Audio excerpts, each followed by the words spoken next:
The March for Life attracts hundreds of thousands of people for one cause, protecting the lives of the unborn. Today they prayed, marched, and received a special message from the president and vice president. Currents News' Emily Droob and national correspondent for the Tablet and Crux, Christopher White, are in Washington.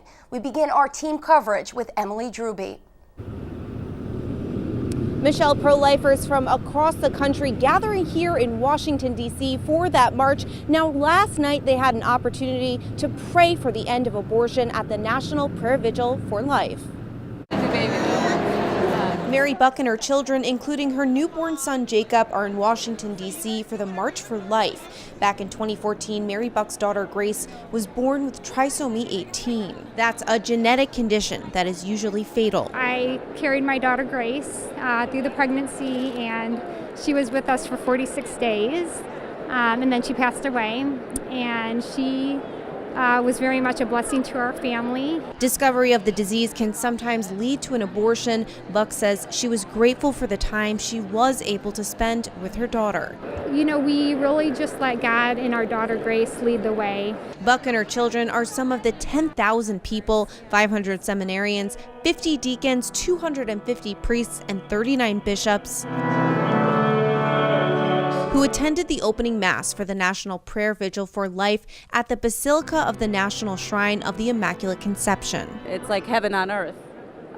Just seeing everyone here together, especially the amount of youth that are here, is very hopeful. Archbishop Joseph Naumann, the chairman of the U.S. Bishops' Committee on Pro-Life Activities, was the celebrant for the vigil's opening mass. We assemble in 2019 with some new hope. During his homily and an interview, he discussed what conservative Judge Brett Kavanaugh's confirmation to the Supreme Court could mean for Roe v. Wade, which legalized abortion throughout a woman's pregnancy. Certainly with the reconfiguration of the court, there is some hope that that might happen. But I think even if that were to happen, we have to be prepared now to fight battles in every state across the country. Pilgrims listened intently to Archbishop Naumann. For so many, the vigil prepares them for not only Friday's march, but also their continued fight for life. There's so many young people, religious sisters, the priests, the deacons, the seminarians, the bishops, the cardinals. It just brings so much hope. It's kind of a shot in the arm to keep on keeping on what we're doing. The vigil continued into the night, ending with a closing mass at 7:30 a.m. Now, lots of inspirational stories like Mary Buck's at the vigil, but also at today's march.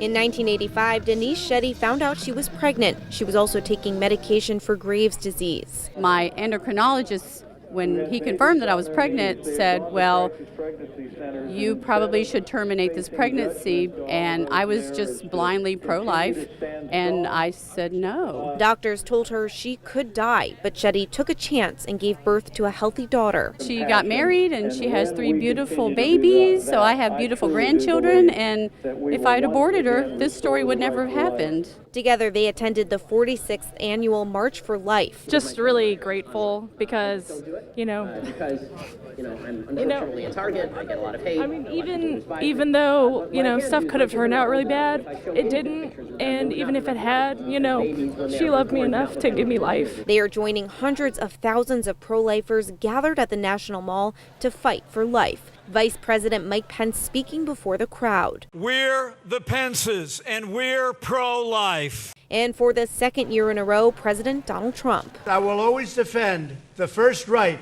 in our Declaration of Independence, the right to life. Today I have signed a letter to Congress to make clear that if they send any legislation to my desk that weakens the protection of human life, I will issue a veto. The United States Conference of Catholic Bishops issuing a statement following the president's comments, writing, "We are deeply grateful for the president's pro-life commitment and for all the actions this administration has taken to protect unborn children and their mothers from the violence of abortion. We look forward to working with Congress and the administration to advance policies that value human life and dignity from conception to natural death."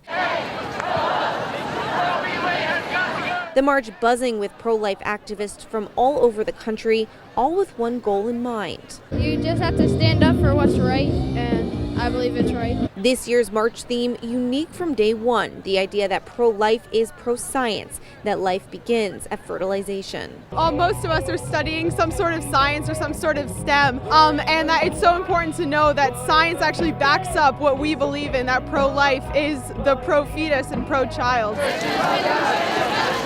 The march marks the anniversary of Supreme Court's decisions in both Roe v. Wade and Doe v. Bolton, both legalized abortion throughout a woman's pregnancy. Abortion is just such a horrible, horrible thing. Women deserve so much better. Children deserve better. Marchers walked across the National Mall, ending here at Supreme Court as a nod to Roe v. Wade. In Washington, D.C., I'm Emily Droob, Currents News. Emily, speaking of Roe v. Wade, the U.S. now has a president who's against abortion and a conservative-leaning Supreme Court. How do people at the march feel about the future of this landmark decision? People here are so happy. They feel so uplifted, not only to have a president who is against abortion, but now to have Judge Brett Kavanaugh on the Supreme Court. They feel this could potentially be the year that we see Roe v. Wade overturned. Emily, thank you so much.